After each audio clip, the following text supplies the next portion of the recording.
जुगाल अच्छा, बुक सीमित सरकार का मतलब होता है ऐसा शासन जिसमें सरकार कम से कम शासन करे, कम से कम शासन करे, क्या कहलाता है? सीमित सरकार कहलाती है। इसको ऐसे भी समझ सकते हैं, एक तरफ हम क्या कर ले लें? राज्य, राज्य को ही हम क्या कह दें? सरकार, क्योंकि राज्य तो कैसा है? अमूर्त रूप है, राज्य नजर थोड़ी ना आता है। राजस्थान किसने देखा? किसी ने नहीं देखा। गहलोत साहब सरकार को राजस्थान की सरकार के रूप में या राज्य के रूप में हम जानते हैं। तो राज्य को मूर्त रूप, देखो दो चीजें होती हैं, एक तो अमूर्त, एक होता है मूर्त। जैसे मुझे भूख लग रही है, कितने किलो की बता सकते हैं क्या? नहीं। कैसा है? अमूर्त।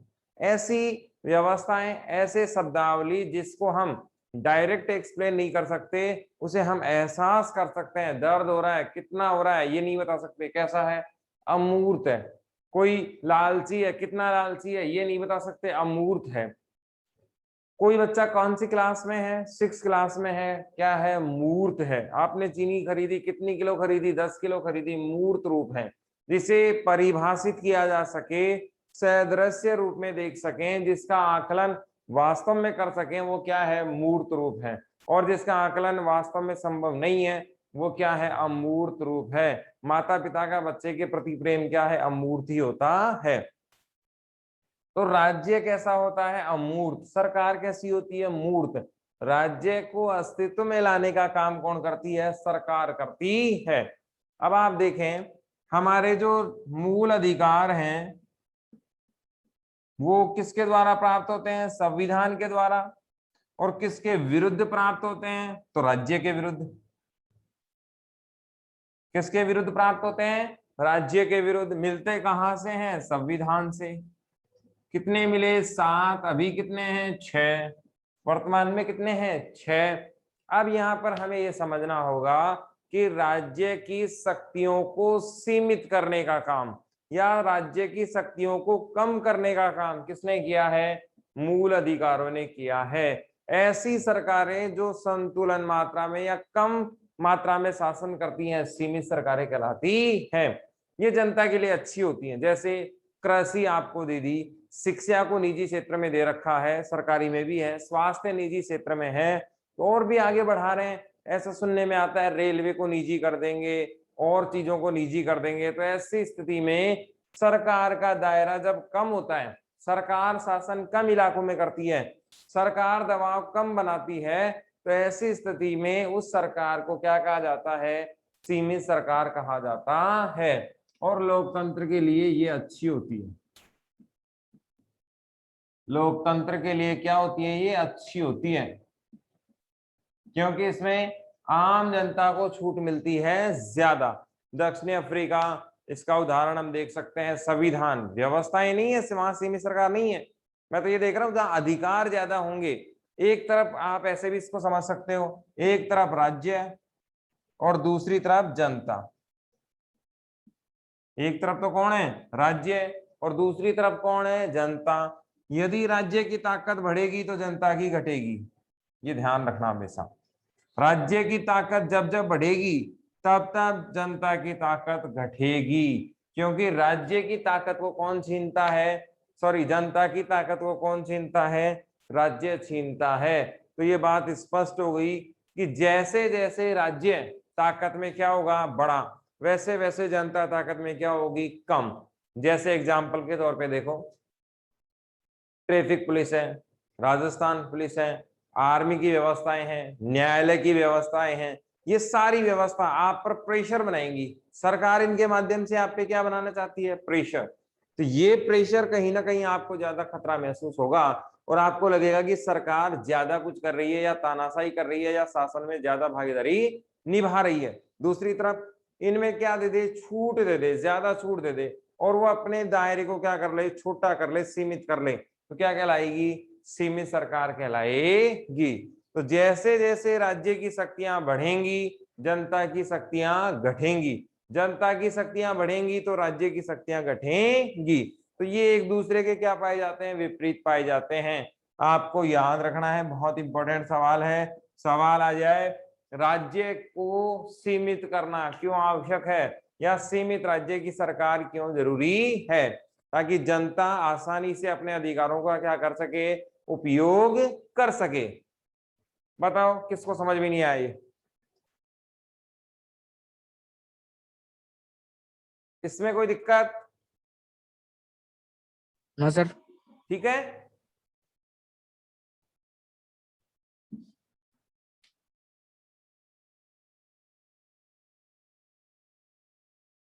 अपने पास उद्देश्य प्रस्तावों में 3 चीजें बच गई थी, बाकी तो सारी हमने कर ली थी। हम लास्ट बिंदु उद्देश्य प्रस्ताव ही पढ़ रहे थे, और उसमें से लास्ट में क्या बच गया था, एक तो पिछड़ों को सुरक्षा।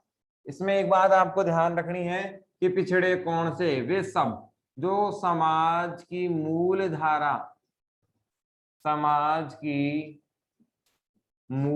धारा से पीछे रह गए हैं,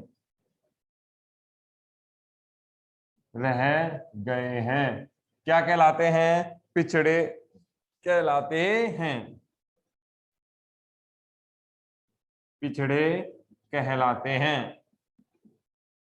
तो इनको आगे लाने का काम भी हमारे उद्देश्य प्रस्तावों में बताया गया कि हम सबको मूल धारा में जोड़ेंगे। तो पिछड़े समझ में आए, ऐसे लोग जो समाज में मूल धारा में शामिल नहीं है, बराबर नहीं है, पीछे रह गए हैं, उनको क्या कहा जाता है, पिछड़े लोग कहा जाता है। आपने एक नाटक देखा होगा, कलर्स पर आता है चकोरिया, या आप देख सकते हो उस लड़की का नाम चकोर था। ये किसका उदाहरण है, पिछड़े सीरियल, पिछड़े वर्ग का उदाहरण है, यानी कि दलितों का जो शोषण होता था वो सारी व्यवस्थाएं हमने देखी हैं। आपने देखा होगा बालिका वधू, इसी पर आधारित सीरियल था। अगर सीरियल्स नहीं देखे तो आपको मैं एग्जांपल बताता हूँ। समाज के मिड में, गांव के मिड में उच्च जाति के लोग रहते थे, और गांव के बाहर निम्न जाति के लोग रहते थे। ये जो समाज का दायरा था बंटवारे का, वो किसके आधार पर था, जाति आधारित था। किसके आधार पर था, जाति आधारित था। ऊंच नीच भेदभाव ये सब, इससे हुआ क्या कि जो पिछड़े लोग थे उनके लिए असुरक्षा की भावना थी कि उनकी सुरक्षा कैसे संभव हो, उनको समाज में बराबरी का हिस्सा कैसे मिले, क्या वे समाज की मूल धारा में जी पाएंगे या नहीं, ये बड़े सवाल हमारे सामने थे। ऐसी स्थिति में हमने उद्देश्य प्रस्तावों के माध्यम से इनकी सुरक्षा क्या कर ली, सुनिश्चित कर दी कि समाज में मुख्य धारा में इनको जोड़ा जाएगा, और सबसे बड़ी बात, इनको असुरक्षा का भाव ना हो, इसके लिए इस उद्देश्य प्रस्तावों में सामाजिक न्याय, आर्थिक न्याय, सामाजिक व्यवस्थाओं का उल्लेख किया गया है, ताकि समानता आए और पिछड़े वर्गों को आरक्षण के माध्यम से आगे बढ़ाया जाए। उद्देश्य प्रस्ताव एक प्रकार से इंडेक्स है, सारणी है। आपने देखा होगा बुक के आगे क्या होती है, इंडेक्स होती है, उसको ध्यान में रखकर बुक लिखी जाती है, या वो सार होता है। उसी प्रकार से उद्देश्य प्रस्ताव क्या है, सार है। यहां पर आप देखें, एससी एसटी की बात तो हम शायद कर चुके थे, कर लिए क्या आरक्षण की बात,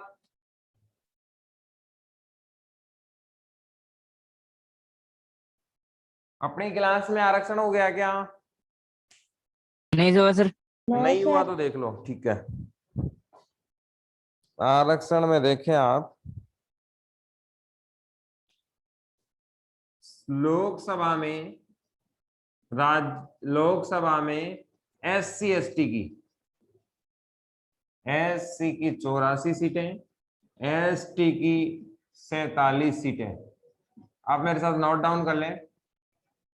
आरक्षण की व्यवस्था की गई है भारत की लोकसभा में, कितनी है, लोकसभा में एससी की सीटें कितनी है, 84 हैं, एसटी की कितनी है, 47। इसको कहते हैं जनजाति, इसको क्या कहते हैं, जाति, और दोनों में अनुसूचित आप जोड़ ही लेंगे। शेड्यूल कास्ट को क्या कहते हैं? एससी को अनुसूचित जाति, एसटी को क्या कहते हैं? अनुसूचित जनजाति। तो आपको ये ध्यान होना चाहिए। ये आरक्षण क्यों दिया गया है? ताकि पिछड़े लोग समाज की मूल धारा में या समान धारा में शामिल हो सकें, इसलिए। ठीक है, आपसे सवाल पूछा जाएगा, भारत की लोकसभा में एससी के आरक्षण की सीटें कितनी हैं? तो आंसर क्या आएगा? 84। और एससी की कितनी है? तो आंसर 47। 47 है। एसटी की 47 क्यों दी गई है? अब कई बच्चे क्या कहते हैं कि आरक्षण सही चीज नहीं है, बहुत सारे लोग कहते हैं। अब हम देखते हैं आरक्षण होता क्या है। आरक्षण, जैसे मान लो एक उदाहरण लेते हैं कुश्ती का। आप जानते हैं कुश्ती कितने लोगों में होती है? 2 लोगों में। और इसमें आधारित क्या होता है? वेट होता है ना, वजन होता है। इसमें आधारित क्या होता है? वजन, कि समान वजन वाले कुश्ती लड़ सकते हैं। और ये कुश्ती कितने लोगों में होनी है? 2 लोगों में। कितने किलो के? 50-50 किलो के 2 लोगों में ये कुश्ती होने वाली है।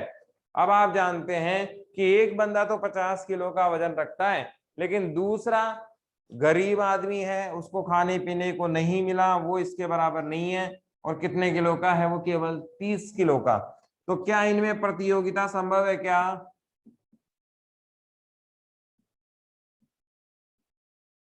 इनमें प्रतियोगिता संभव है? क्या नहीं? ये कुश्ती लड़ सकते हैं? क्या नहीं? क्या ये एग्जाम में बराबर बैठ सकते हैं? क्या नहीं? क्या इन दोनों का जो पैमाना होना चाहिए वो बराबर होना चाहिए? क्या नहीं? तो फिर इसके लिए क्या किया जाना चाहिए? इसको कुछ अलग से क्या देनी चाहिए? सहायता। अलग से इसको क्या देनी चाहिए? सहायता। उससे होगा क्या कि इसके बराबर आ जाए।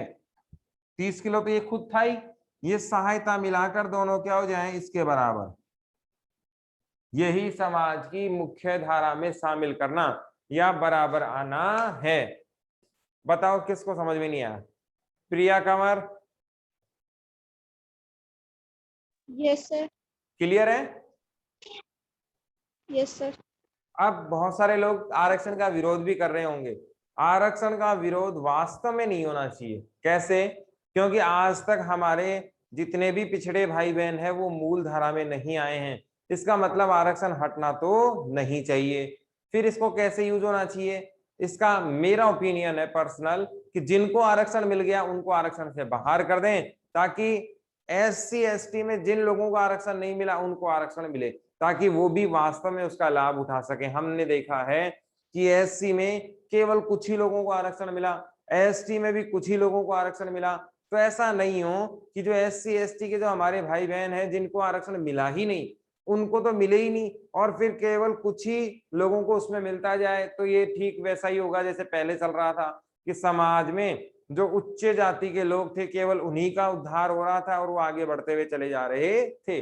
फिर यही व्यवस्था वापस शुरू हो जाएगी कि एससी एसटी के कुछ लोगों को तो आरक्षण मिलकर वो बहुत आगे निकल जाएंगे, और एससी एसटी में जिन लोगों को आरक्षण नहीं मिला वो पिछड़ जाएंगे।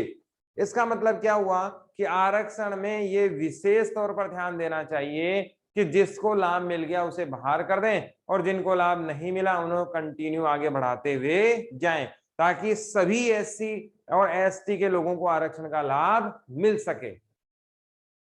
यहां तक कोई सवाल पूछना है?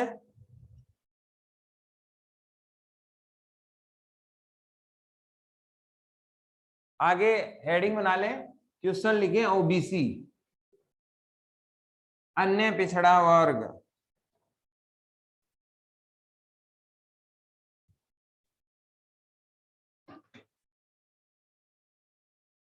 अन्य पिछड़ा वर्ग इंपॉर्टेंट सवाल है। अन्य पिछड़ा वर्ग। तो आपको इसको विशेष तौर पे ध्यान रखना है, इसको कहते हैं OBC, other backward classes. OBC को और क्या कहेंगे? अदर बैकवर्ड क्लासेज, अन्य पिछड़ा वर्ग। तो इसको आपको बहुत ध्यान से देखना है। अन्य पिछड़ा वर्ग की बात अगर की जाए तो 1978 में उठाई गई, और ये किसने उठाई? बीपी मंडल ने। इनका पूरा नाम था बिंदेश्वरी प्रसाद मंडल। मेरे साथ आप नोट डाउन कर लें, क्योंकि ये मामला आगे आएगा जब हम पिछड़े लोगों की सुरक्षा की बात करेंगे। ये तो उद्देश्य प्रस्तावों में तो उदाहरण नहीं है ये, लेकिन कहाँ आएगा? जब सामाजिक न्याय पढ़ेंगे हम लोग, अन्य पिछड़ा वर्ग जब पढ़ेंगे तब ये मामला वहां आएगा। तो इसको यहाँ भी देख लेते हैं, वहां भी देख लेते हैं, क्योंकि अगली साल 12th में ये सवाल हमें मिलने वाला है। तो इसको हम 2 बार पढ़ लेते हैं। तो अन्य पिछड़ा वर्ग को क्या कह सकते हैं? 1978 में बीपी मंडल के द्वारा इसके अध्यक्ष बने, और अन्य पिछड़ा वर्ग को क्या कह सकते हैं? ओबीसी। आपको ध्यान रखना चाहिए ओबीसी का पूरा नाम क्या है? Other backward classes. कब बना था आयोग? 1978 में। आप मेरे साथ साथ नोट डाउन करते जाएं, सवालों के जवाब अपन लास्ट में दे ही देंगे। आपसे पूछेगा ओबीसी का पूरा नाम लिखें, तो ओबीसी का पूरा नाम क्या है? अदर बैकवर्ड क्लासेज या अन्य पिछड़ा वर्ग। दूसरा क्या पूछेगा आपसे? कब बना? 1978 में बना। इसके जो अध्यक्ष थे वे कौन थे? बीपी मंडल थे। ये कौन है? सांसद। अब इनको कार्य क्या क्या दिया? किसको? मंडल आयोग को। पहला कार्य, अन्य पिछड़ा वर्ग में जाति कौन कौन सी है? अन्य पिछड़ा वर्ग में जाति कौन कौन सी हैं? ये काम किसको दिया गया? ओबीसी आयोग को दिया गया कि आप ये बताएंगे कि इसमें जातियां कौन कौन सी आती हैं। दूसरा, इनके साथ समस्या क्या क्या है ये भी आप बताएंगे। क्या बताएंगे? कि इन जातियों के साथ साथ इन जातियों के साथ क्या क्या समस्याएं हैं। तीसरा, इनका समाधान क्या है,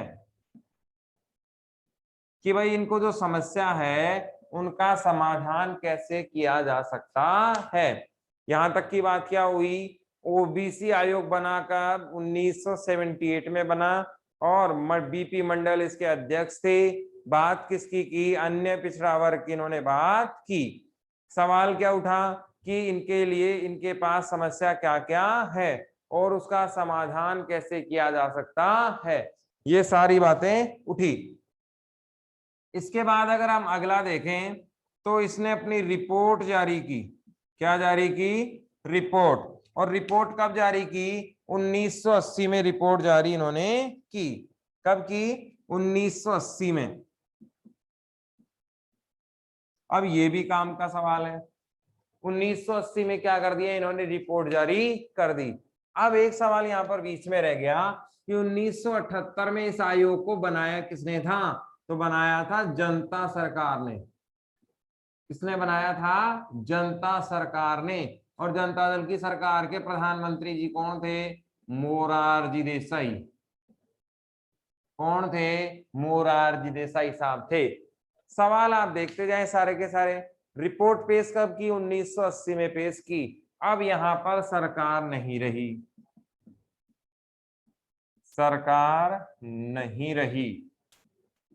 कौन सी सरकार नहीं रही? मोरारजी की सरकार नहीं रही। अब इतना तो आप समझ ही सकते हैं कि जब सरकार बदल जाती है तो सरकार बदलने के साथ साथ नीतियां भी बदल जाती हैं। और नीतियां कैसे बदल जाती हैं? पूरी की पूरी बदल जाती हैं, 100% ही। और फिर वो जो नई सरकार आती है वो अपने हिसाब से काम करती है, ये तो हम जानते ही हैं।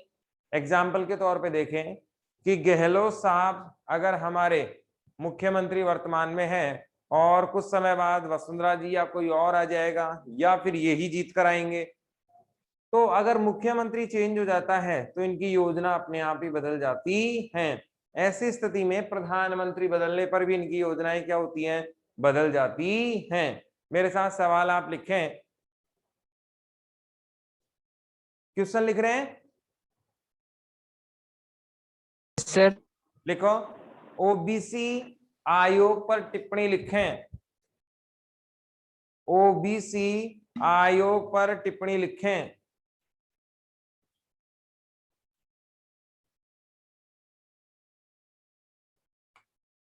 दूसरा सवाल लिखें, ओबीसी का पूरा नाम लिखें, ओबीसी का पूरा नाम लिखें।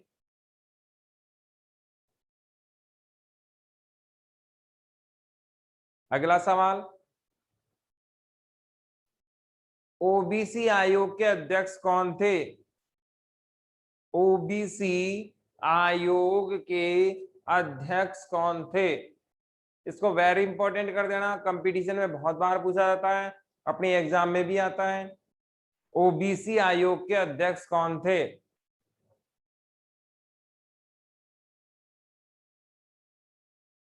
अगला लिखो, ओबीसी आयोग कब बना, ओबीसी आयोग कब बना तथा इसने कब रिपोर्ट पेश की। ओबीसी आयोग कब बना तथा इसने कब रिपोर्ट पेश की।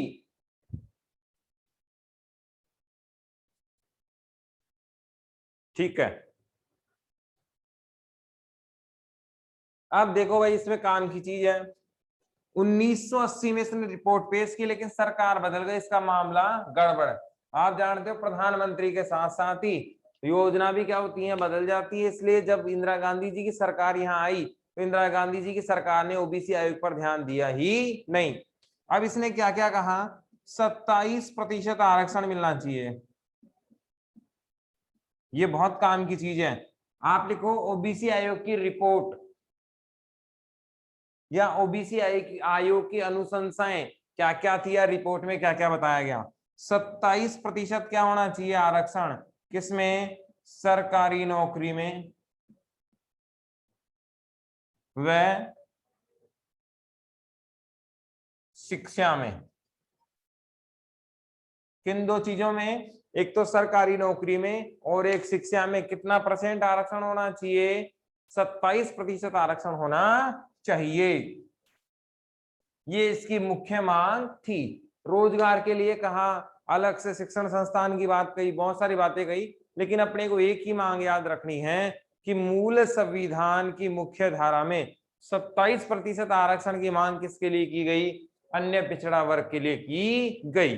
ये मांग कब मान ली गई, 1990 में, 90 में मांग मान ली गई, क्योंकि इसी मोर्चे की सरकार आई 90 में, तो इन्होंने लागू कर दिया और मामला चला गया कोर्ट में। तो 1992 से ये लागू हुआ।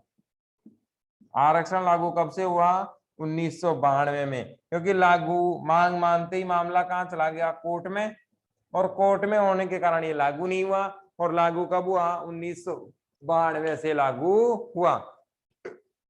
कोर्ट में जब मामला गया तो इस मामले को नाम से जाना जाता है इंदिरा साहनीवाद, इंदिरा साहनीवाद। वाद को आप केस कह सकते हैं, आपने देखा होगा ना, सुना होगा, केस कर दूंगा मैं कोर्ट में, तो कोर्ट में जाएगा, केस करेगा, तो उसे हिंदी में वाद कहते हैं। जिस व्यक्ति ने किया उसका नाम इंदिरा साहनी था, इसलिए इंदिरा साहनी के नाम से जाना जाता है। सवाल आ जाए, इंदिरा साहनीवाद किससे संबंधित है, तो ओबीसी से संबंधित है। लिख लो इस सवाल को, रिपोर्ट में क्या क्या कहा गया या अनुशंसा क्या की गई।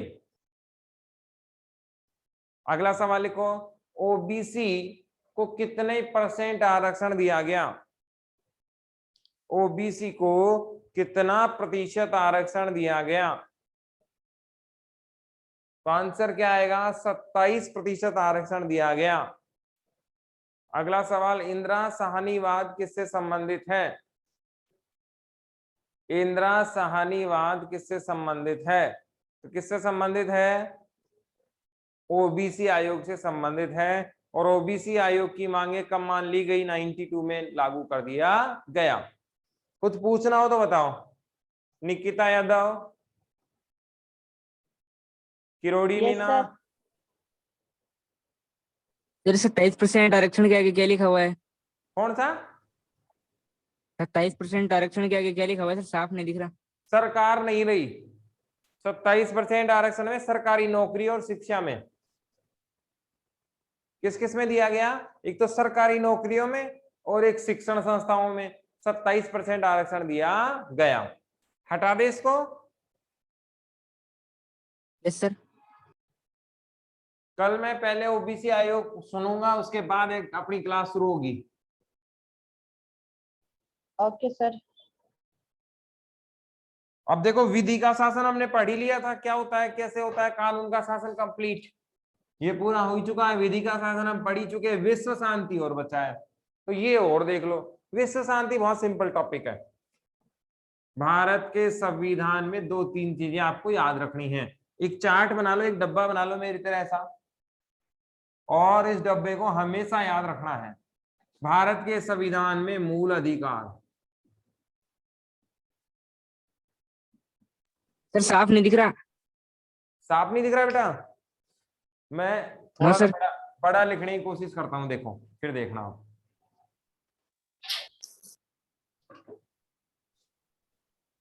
अब दिख रहा है? सर धुंधला धुंधला दिख रहा है। Clear नहीं दिख रहा सर। क्लियर नहीं दिख रहा? उठ बेटा अभी 4 मिनट बच रही है ना? ये तो एडजस्ट कर लो, फिर मैं देखता हूँ इस क्लास में, है ना? ठीक है ओके सर। सर। मैं बोल रहा हूं, आप सुनना। पहला मूल अधिकार है ना, ये है भाग 3 में। किसमें है? भाग 3 में। सवाल पूछा जाएगा आपसे, मूल अधिकार कौन से भाग में है? तो भाग नंबर कौन सा है? तीसरा, ये ध्यान रखना है ना। और ये है अनुच्छेद 12 से 35 तक। कौन से अनुच्छेद तक? संविधान में 12 से 35 तक। अब आया सही? अब दिख रहा है क्या? Yes, sir. मूल Yes, sir. मूल अधिकार कौन से भाग में? तीसरे भाग में। भाग तीसरे में अनुच्छेद कौन सा? 12 से 35 तक। 35। ठीक है। दूसरा देखो, नीति के निर्देशक तत्व। नीति के निर्देशक तत्व या नीति निर्देशक तत्व भी कह सकते हैं। निर्देशक तत्व भाग 4 में। कौन से भाग में है? 4 में। अनुच्छेद है 36 से 51। अनुच्छेद कहां से कहां तक है? 36 से 51। और लास्ट में बचा मूल कर्तव्य, भाग 4A और 51A में उल्लेख है इनका। चलो मेरे एक सवाल का जवाब देना। नीति निर्देशक तत्व कौन से भाग में है? भाग 4 में। 4 में। कौन से में है? 4 में। 4 में। भाग 4 में। मूल कर्तव्य भाग 3 भाग में। 4A। 4A में। और मूल अधिकार भाग भाग 3 में। 3 में। एक बात तो ये, मूल अधिकार वाद योग्य हैं, ये ध्यान रखना, वाद योग्य हैं। अब वाद क्या होता है? अभी तो बताया मैंने वाद क्या होता है। वाद के आगे लिख लो केस। हाँ सर, केस। अरे कोर्ट में क्या कर सकते हैं? केस। और वाद को हिंदी में क्या कहते हैं, अंग्रेजी में क्या कहते हैं? केस। तो अगर ये नहीं मिले तो केस। कहाँ जा सकते हैं? कोर्ट में जा सकते हैं, और कोर्ट से इनको प्राप्त किया जा सकता है। तो बताओ किसके समझ में नहीं आया? सवाल आ जाए मूल अधिकार कैसे अधिकार हैं, तो वाद योग्य और कोर्ट से जबरदस्ती दिलवाए जा सकते हैं। इनको चैलेंज किया जा सकता है, आपसे कोई छीन नहीं सकता, क्योंकि कैसे हैं? वाद योग्य हैं। वाद योग्य। नीति निर्देशक तत्व वाद योग्य नहीं है, और ये भी नहीं है। तो वाद योग्य केवल कौन से बचे? मूल अधिकार। मूल नीति अधिकार। निर्देशक तत्वों में एक बात याद रखना, बहुत काम की बात है, ये भविष्य की सरकार के पथ प्रदर्शक होते हैं। क्या होते हैं? भविष्य पथ प्रदर्शन। में बनने वाली सरकारों के क्या होते हैं? पथ प्रदर्शक होते हैं। इसका मतलब जो सरकारें भविष्य में बनेंगी उनको क्या करना है, कैसे नियम बनाना है, ये किसको ध्यान में रखकर बनाएंगे? नीति निर्देशक तत्वों नीति को के ध्यान में रखकर बनाएंगे। चलो एक बात बताओ, जो आने वाली सरकार है मोदी जी के बाद, वो किसको ध्यान में रखकर योजना बनाएगी? नीति निर्देशक तत्वों को। नीति निर्देशक तत्वों को ध्यान में रखकर बनाएगी। और मूल कर्तव्य कौन से भाग में है? 4A। अब यहाँ पर कैसे बनाएगी? एग्जाम्पल देके बताओ। एग्जाम्पल का मतलब है हमारे यहाँ नीति निर्देशक तत्वों में है पर्यावरण सुरक्षा, पंचायती राज व्यवस्था, और भी बहुत सारी व्यवस्थाएं हैं, जैसे सामाजिक सरोकार, शिक्षा का मूल अधिकार, जैसे 45 का आधार, 21 में तो शिक्षा का अधिकार है, 45 में है प्रत्येक बालक को शिक्षा मिलनी चाहिए। ये सारी चीजें नीति निर्देशक तत्वों में बताई गई हैं। सामाजिक आर्थिक समानता हो, समाज में व्यवसाय हो, वैज्ञानिक सोच हो, ये सारी चीजें किसमें हैं? नीति निर्देशक तत्वों में हैं। तो इनको लागू करके, इनको ध्यान में रखकर क्या बनाया जाए? नियम बनाया जाए। और नीति निर्देशक तत्वों में ही क्या है? विश्व शांति है, जिसको हम पढ़ेंगे कल। ठीक है, डिटेल से पढ़ेंगे विश्व शांति क्या है और क्या नहीं। टाइम कंप्लीट हो गया। कोई सवाल हो तो बताओ, कोई क्वेश्चन पूछना हो तो बताओ।